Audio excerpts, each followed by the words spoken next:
Hey everyone, and welcome to the very first episode of the Commander Experience. I'm Brian, and in this podcast I focus on my personal experience from the decks I've built and played. This isn't a deck tech, it's more of an in-depth look of the choices I've made through experience, what I run in my decks, what I left out, and more importantly, the reasons why. I should mention that I play and build decks for Bracket 4, meaning that I play high-powered decks that play to win. This isn't CDH, of course, but it's definitely very optimized. This episode is all about Muldrotha. Let's take a closer look at the choices behind the experience.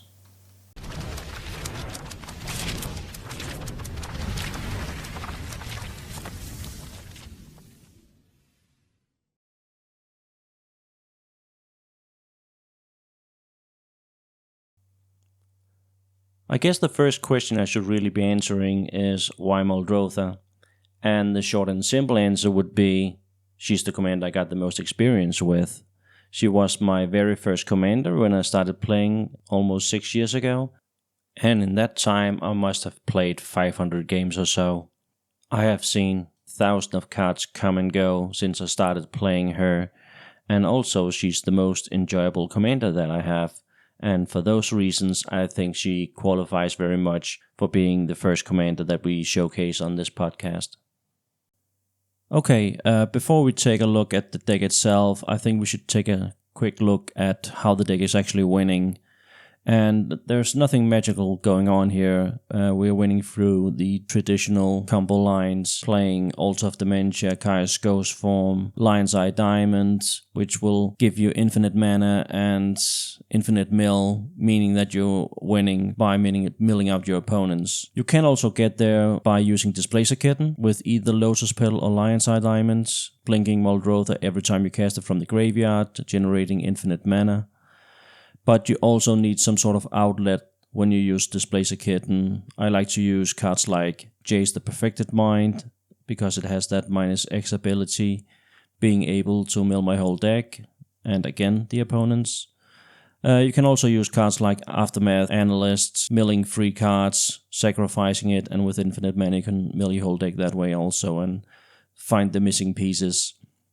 And last but not least, we're also running the good old Phantasmal Image and Animate Dead along with Lion's Eye Diamond again, where you use Phantasmal Image and Animate Dead instead of the Altar of Dementia. But like with Displacer Kitten, this only generates you infinite mana, so you need cards in your graveyard to get you across the finish line.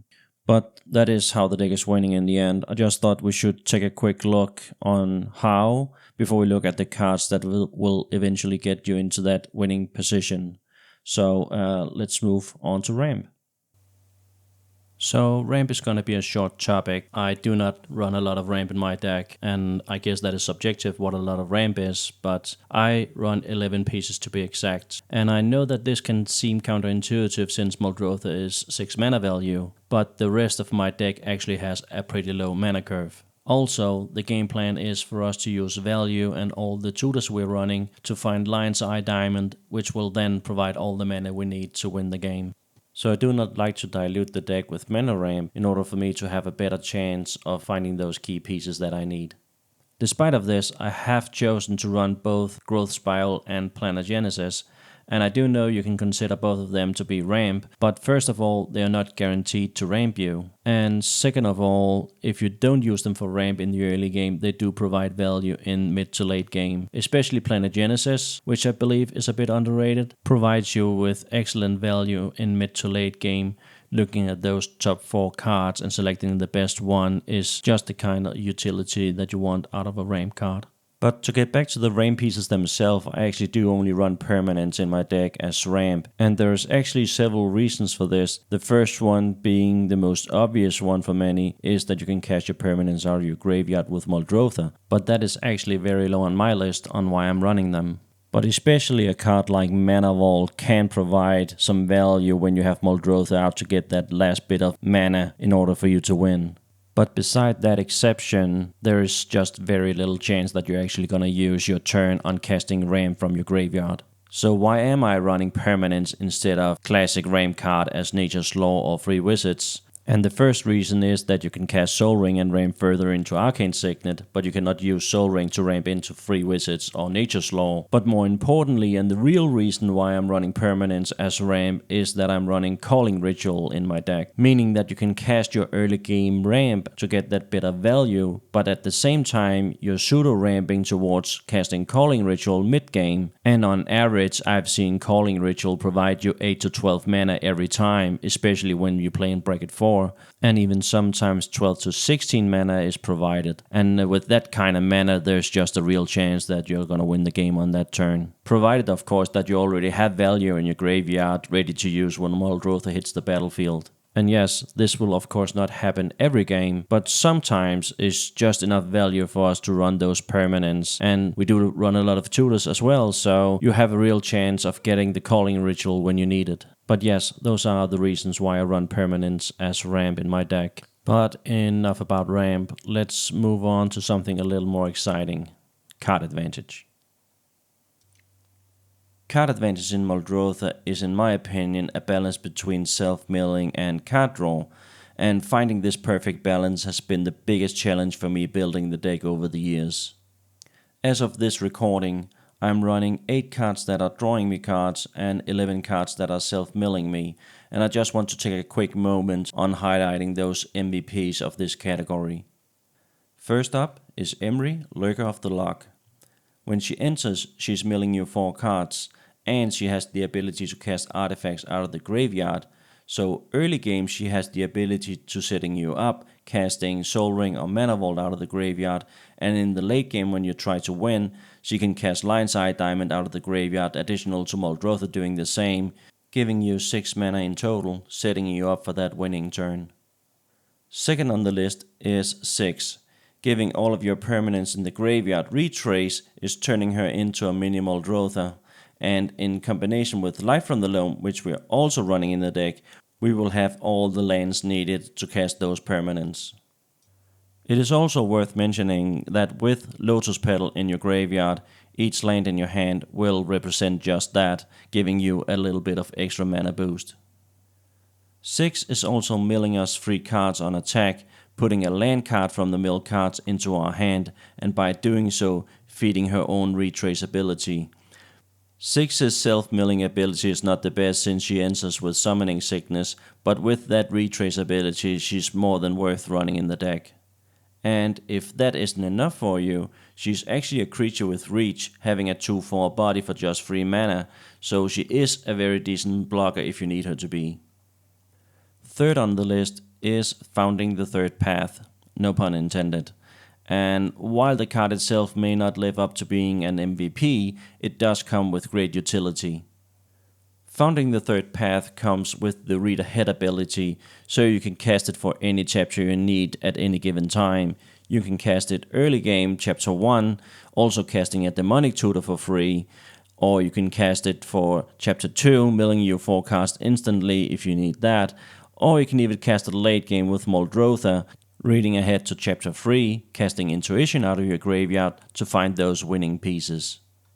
So Founding the Third Path might not read that well, but it does provide excellent utility for the deck. At any time during a game, you can always find use for one of those free chapters. And last but not least, it's the only card in the deck that actually gives us the ability to cast instants and sorceries out of our graveyard. Next on the list is Aftermath Analysis. For just 2 mana, when it enters, it mills you 3 cards, but that real value is in its activated abilities, where you can get all your lands from your graveyard back into play, setting you up for a winning turn. And while it might not be the most splashy card in your deck, both abilities are something you really want in your deck. Last card I would like to highlight on this list is Hermit Druid, needing no real introduction, being the best self-milling card in the format. And while self-milling is Hermit Druid's biggest strength, it does in my opinion also come with one overlooked ability. It puts a land card into your hand. And this is worth to keep in mind when starting the game, because with Hermit Druid in your opening hand, you can actually settle with just 2 lands, because Hermit Druid will provide that land on turn 3 and keep doing so for the rest of the game, unless she is removed, and let's face it, it's always a possibility when you're talking about Hermit Druid. I would like to finish this list up by saying that I'm always on the lookout for cards that provides me with more than just milling. Having crossover application to retrace or other abilities is just free value that is hard to turn down, and in my experience, those kind of cards almost always end up by doing tons of work in the deck. But now I would like to talk just a little bit about self-milling and card draw, because I do think you need both in the deck to have some sort of balance. Especially when you choose to run cards like Lion's Eye Diamond. When you sacrifice it for free mana, you will discard your hand, and for that reason alone I do think that card draw will provide a vital function in the deck. Especially a card like the One Ring is great to have on the battlefield for when you crack the Lion's Eye Diamond, because it will be able to fill your hand with 2, 3, 4 cards, which would not only provide you value for the turn, it will also give you some sort of security if one of your opponents are able to remove Muldrotha in response to you cracking that Lion's Eye Diamond. In that case, the One Ring will leave you with cards and options in your hand.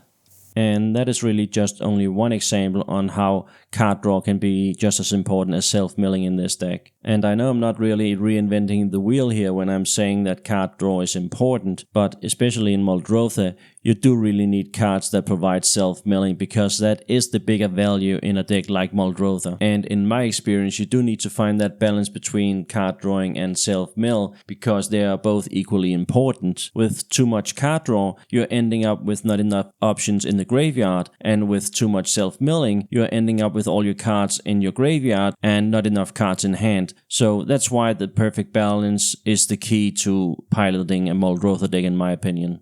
Just to summarize, I do believe that self-milling is a bit more important in Muldrotha than card drawing is, and that is also why I'm running a few more cards in that category, because in the end, the graveyard is a second hand for Muldrotha and does provide a lot of value for you to try and win the game. I would like to close off this topic by talking a bit about the cards that I did not choose for my card advantage pool. As you might imagine, over a period of 6 years and 500 games, I must have tried close to all of them that made sense in this deck, but where some of them are close to making the cut, others are just what I would consider being trap cards in Muldrotha, and I do want to talk about those just for a little bit. But before we do that, I think it's also important that we talk a little bit about Muldrotha herself and where she is in the current meta. When I started playing Muldrotha 6 years ago, it wasn't unusual for games to end around turn 10. But today I do think that games end a little bit earlier, around turn 8, and in my meta, where we play bracket 4, games finish as soon as turn 5 to 7. So with that in mind, I think it's safe to say that the format has sped up quite a bit. And I do think that point is important to keep in mind when we are evaluating the cards that we put in our decks. The point being, when is the game going to end? Because without asking yourself that question, you don't really know if a card is going to give you value or not. A card I always love to use as an example is Phyrexian Arena, because I never played that card, not even 6 years ago. And if you get Phyrexian Arena down on turn 3, then you're gonna draw 4 cards for the rest of the game. And I think we can all agree that paying 3 mana for 4 cards over 4 turn cycles is not exactly what you would call great value. And that is if you get it down on turn 3. If you're drawing it turn 5, it's just a dead card. Since you don't get any value the turn you play it, it's what I would call a free mana do nothing card, and it's those sorts of cards I like to call trap cards in Muldrotha. So in order to avoid those, I always ask myself one important question when I consider a card for my deck. And that is, does this card do anything right now the turn I play it? If it does not, then it's usually not good enough for my deck. The reason being that the game could end at any turn, 5 to 7, so if the card doesn't do anything now, why even play it? And if you don't ask yourself that question to begin with, and you're running 7 or 8 of those cards, the chance of you drawing one of those cards at the very end where it's important is just getting bigger and bigger the more you run. So, by using that analogy, I think we can finally look at some of the cards I would consider to be trap cards in more recent time. And even though I do consider them to be trap cards, I've actually tested quite a few of them and even mistakenly being trapped myself this way. So once again, you could say I'm talking from experience. But before I mention this first card, I do want you to keep in mind that none of these cards are actually bad. When I'm evaluating these, I'm considering everything. The commander I'm playing, what turn I think I'm gonna win, the colors I'm in, everything. If I was playing another commander or other colors, I might consider this card for those reasons. But for Muldrotha, it's just not good enough, and that is my experience. So, I think it's about time that I mention this first card, but before I do so, I do want to mention that I actually tested this card out myself and very quickly also cut it from my deck. So, the cards I'm talking about is Ripples of Undeath, a 2-mana enchantment. And I agree that it reads very well, but does it do anything now? No, it doesn't. And it actually takes it 3 turn cycles to mill 9 cards. And don't get me wrong, I actually think that it's decent value for only 2 mana, but if you draw it turn 6, then it's just a 2 mana do nothing card. And how many of those do we want to run before we look at these cards in another light? And let's compare it with some of the other cards I'm running in the deck. Let's take Aftermath Analysis, for instance. It's a 2-mana card like Ripples of Undeath, and it mills 3 cards right away, and provides the utility to bring lands back from the graveyard, as we talked about earlier.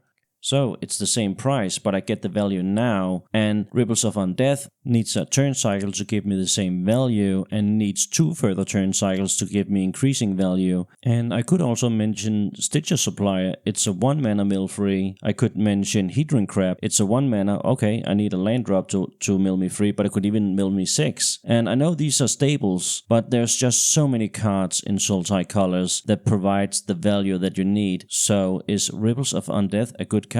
No, I don't think so.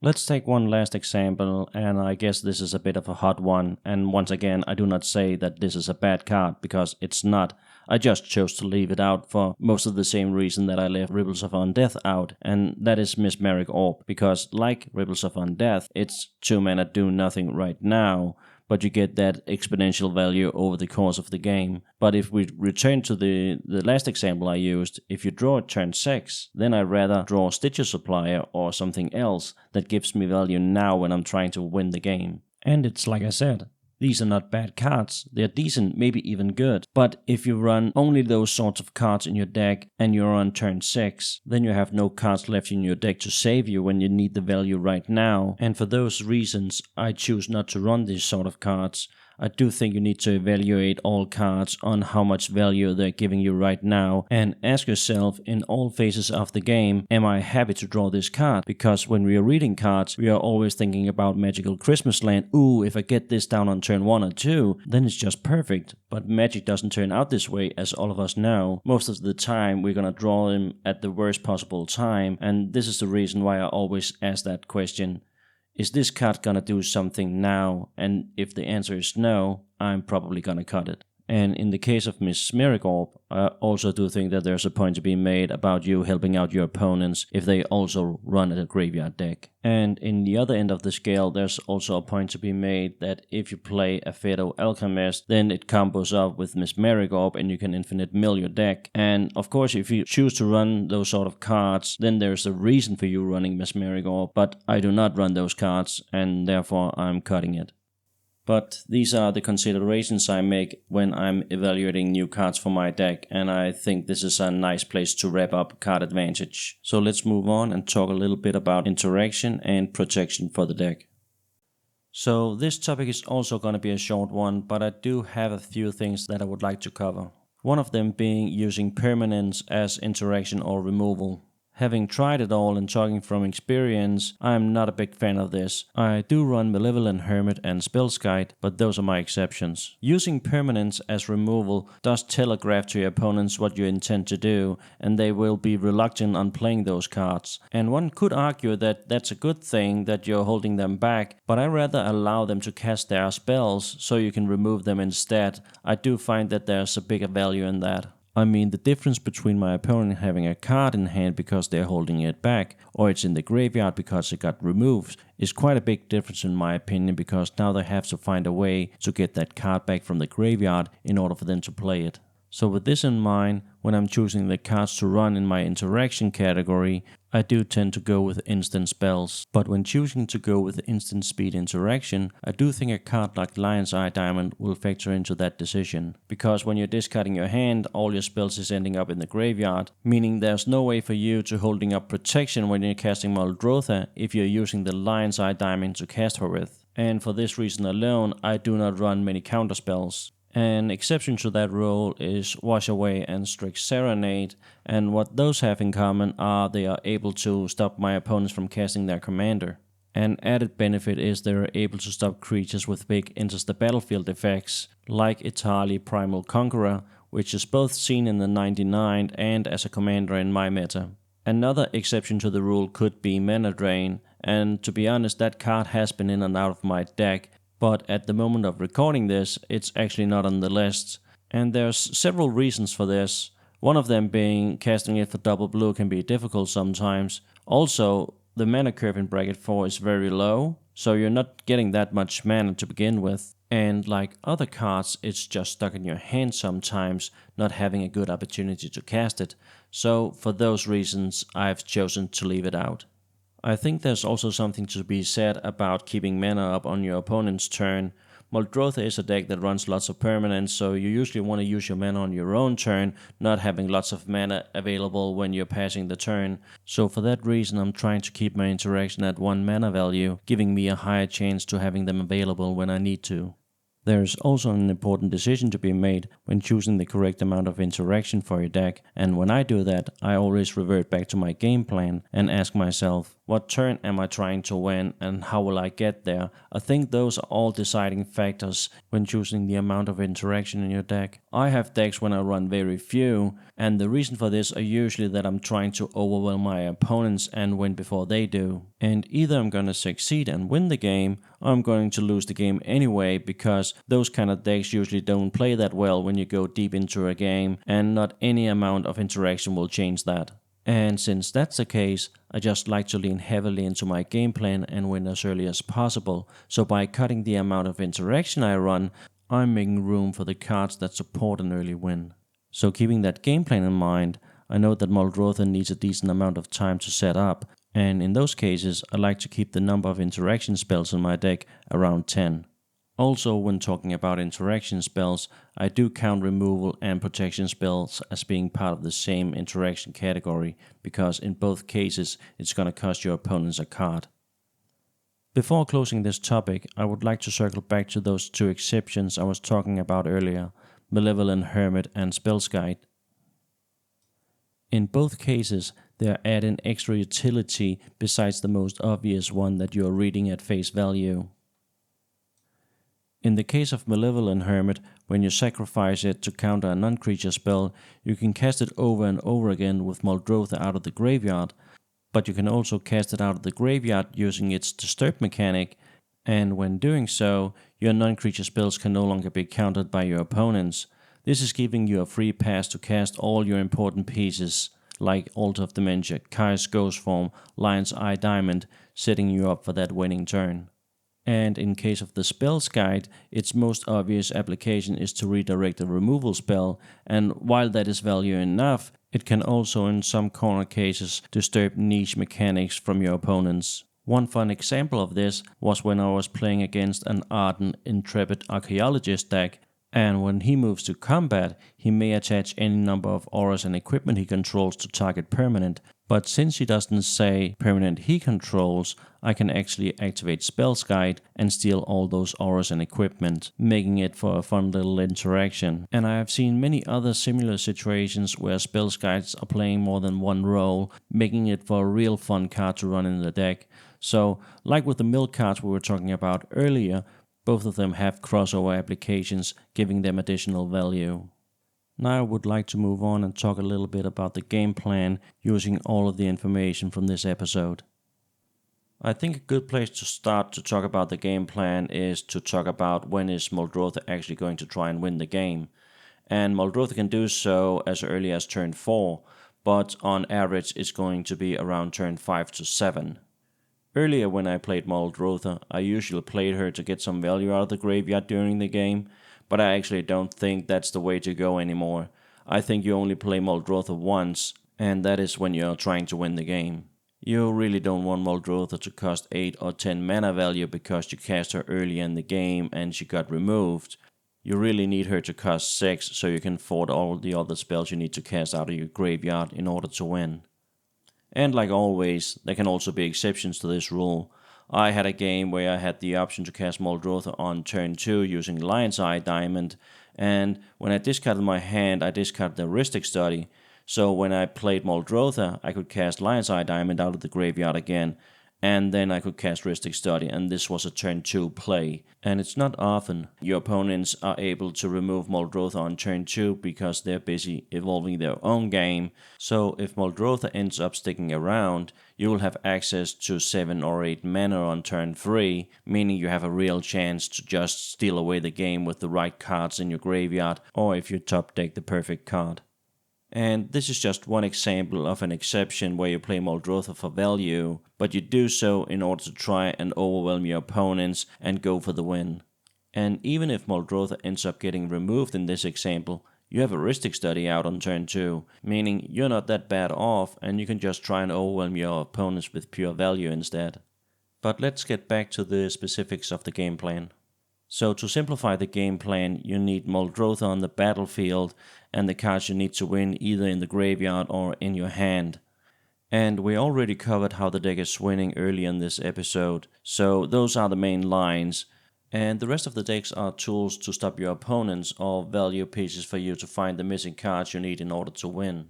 But let's take a quick look on the cards we would like to see in our opening hand. And we talked about Hermit Druid earlier. So Hermit Druid in your opening hand along with 2 lands is pretty much all you're gonna need to have a real good game. I only run 3 basic lands in the deck, so when I activate Hermit Druid, it's not unusual that I mill just half my deck. Of course there are situations where you get unlucky and you only mill like 5 or 10 cards, but those really only happen on rare occasions. But even with Hermit Druid in your opening hand, you still need some other cards in order to win. You need cards to either get Lion's Eye Diamond back from the graveyard, or card draw engines in order for you to draw the Lion's Eye Diamond if it's not in your graveyard. And this is why the balance between self-milling and card draw is so important, as we talked about earlier. Some other cards that are great for you to have in your opening hand is Worldly Tutor or Vampiric Tutor, because guess what? They can actually find Hermit Druid on turn 1. You can of course also use Vampiric Tutor to find either Mystic Remoter or Ristic Study, depending on the content of your opening hand. Talking about tutors, I would like to just quickly go over the tutors I'm running in this deck. I'm running 7 of them, but I don't think I need to explain the use for Demonic Tutor, Vampiric Tutor or Worldly Tutor. But I would like to talk about the others I'm running, which are Entomb, Intuition, Urza's Saga, and since it got unbanned a few days ago, we also added Gifts Ungiven to the deck, which is just a perfect fit. But let's start with Urza's Saga, which is just a perfect land for this deck, since it can find Lion's Eye Diamond. Of course it is a bit telegraphed to your opponents, but it's just such a strong land that there's no reason not to run it. And you do also of course have the option to either get Mana Vault or Soul Ring, helping you set up for that early win.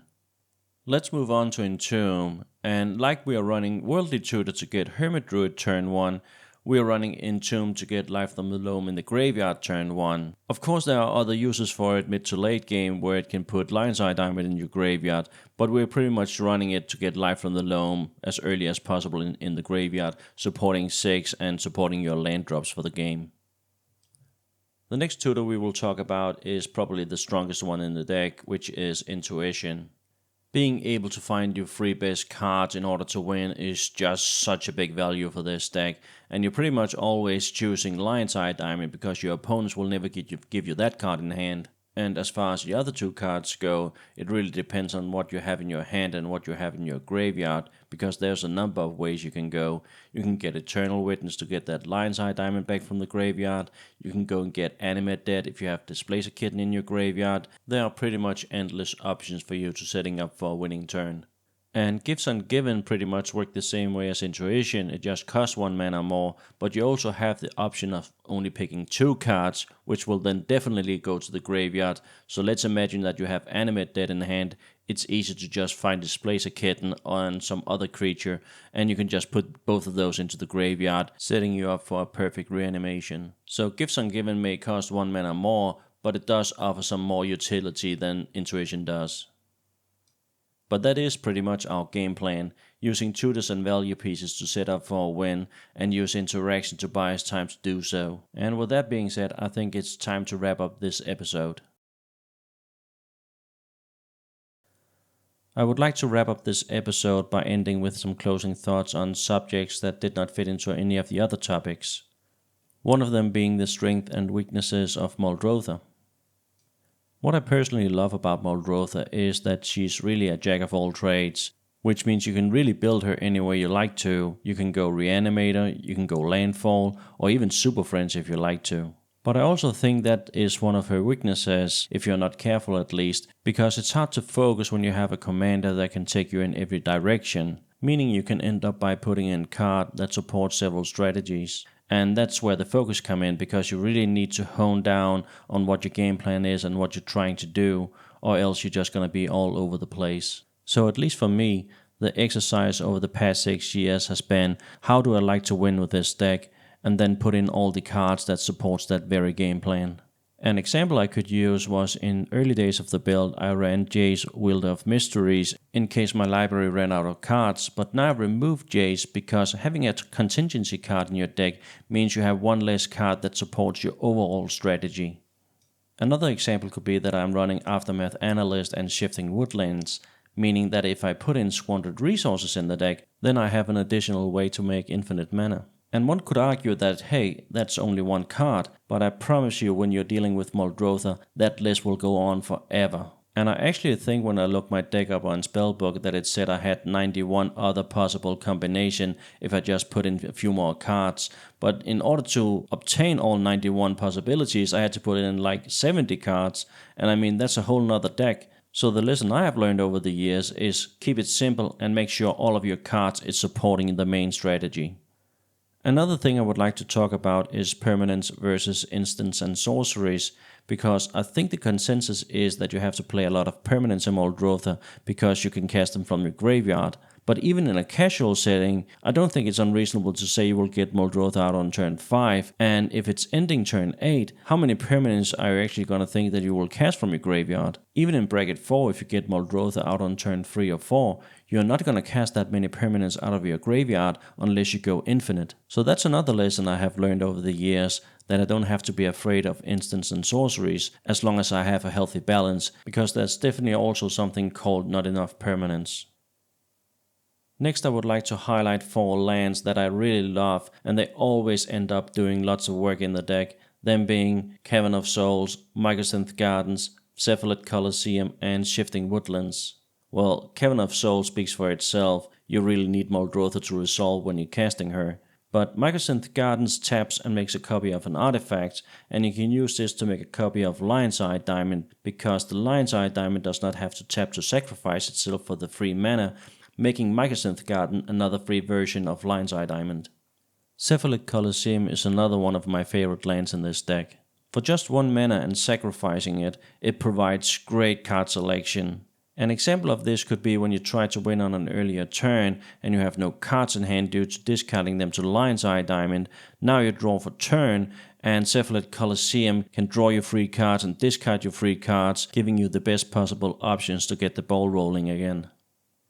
Last but not least, Shifting Woodlands is just an amazing card in this deck.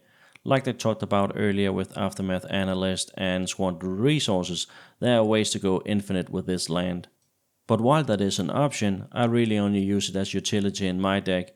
I just love that I can make a copy of Displacer Kitten in my graveyard, because I learned from experience that casting it with Muldrotha will usually mean that it eats one of my opponent's counterspells. And since the activation of Shifting Woodland is an ability, there's really no way to counter it this way.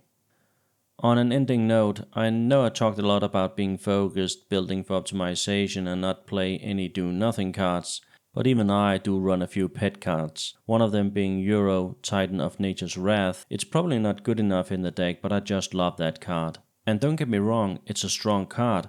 I'm just not sure that it's strong enough for bracket 4. Costing 3 mana makes it a bit slow, and the only saving grace is really that escape mechanic, making it viable in the deck.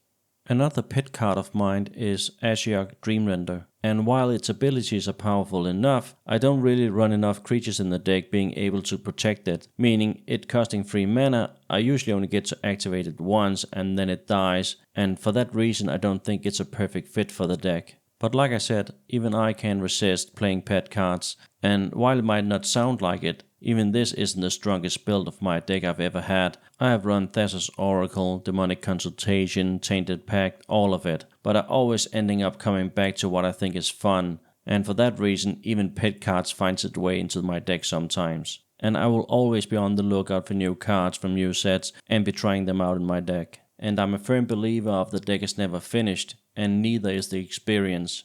I will catch you in the next one.